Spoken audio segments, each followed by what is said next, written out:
Iamtallboy.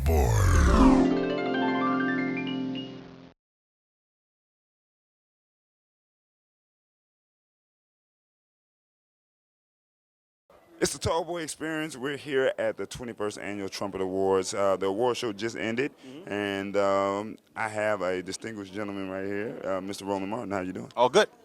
What does the Trumpet Awards mean to you? Well, I think what's most important is that the Trumpet Awards is not just a question of folks who are in entertainment, who are in sports. It is recognizing African American achievement in community service, in law, in medicine, in a lot of categories that oftentimes don't get the kind of attention that they deserve. And so I think it's important when we honor these pioneers because we do have to present a much different image across the country and across the world. And so when you're able to show folks amazing individuals who are judges and who are doctors and who are dentists, then they begin to see that there's more to black life, the black experience, than just who's playing on the court, on the field, and also who's on the stage. Now, with your journalistic efforts and all the things that you're doing, what advice would you like to pass down to somebody that's looking to get into that same field? Well, what I would say goes for any field, and that is you have to have an enormous work ethic.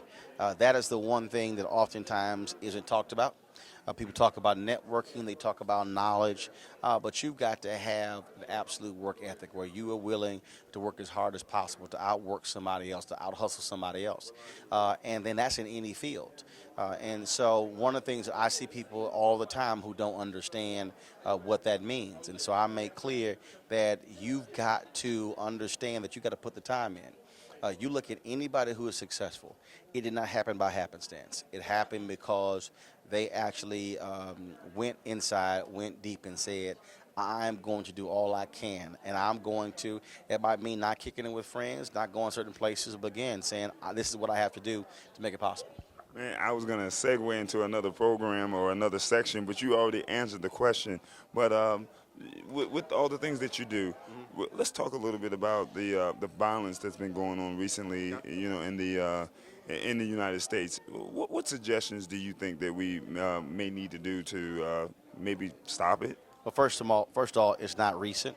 If you look at 2009, 2010, the combined number of young black folks who were killed actually meant that a Newtown tragedy happens every 40 days.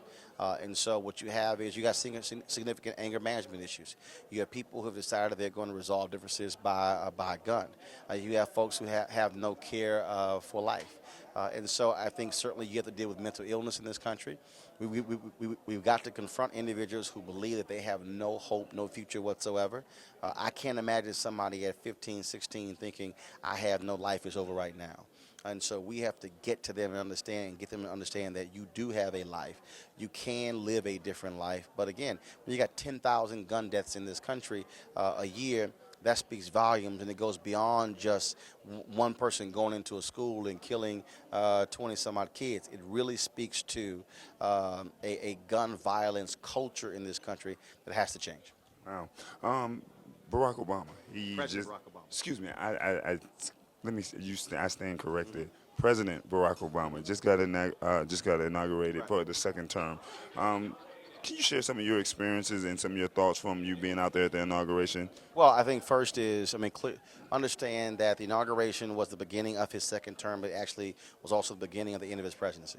And so what African Americans should be about is it's great to celebrate the inauguration, great to celebrate the symbolism of him being president, having a black first family, but we also can't get wrapped up in that and ignore the reality of what's happening with black unemployment rate, what's happening with 53% of black wealth being wiped out because of the home foreclosure crisis, what is happening with young folks in education. So we have got to be strong advocates for an agenda that speaks to our issues. And again, not just saying, hey, it's great that he's there, but the question is, what are we going to do while he's there? We have to make demands of him, make demands of Congress and also governors and state legislatures. But again, we have to be proactive in doing so. And so what I keep telling the folks is the inauguration is over. The parade's over. Now it's time to get to work. Man, I can talk to you all day long, but I'm not going to let you go ahead and do your show. But talk about the ensemble. What made you put it on? Well, typically I'll have a tuxedo and ascot, so I wore tuxedos every day with the inauguration. So I said, what the heck, I'll hit them with something different. Well, that's Roland Martin, Tallboy Experience. Thank you so much for your I time. appreciate it. Thanks a lot. Thank you.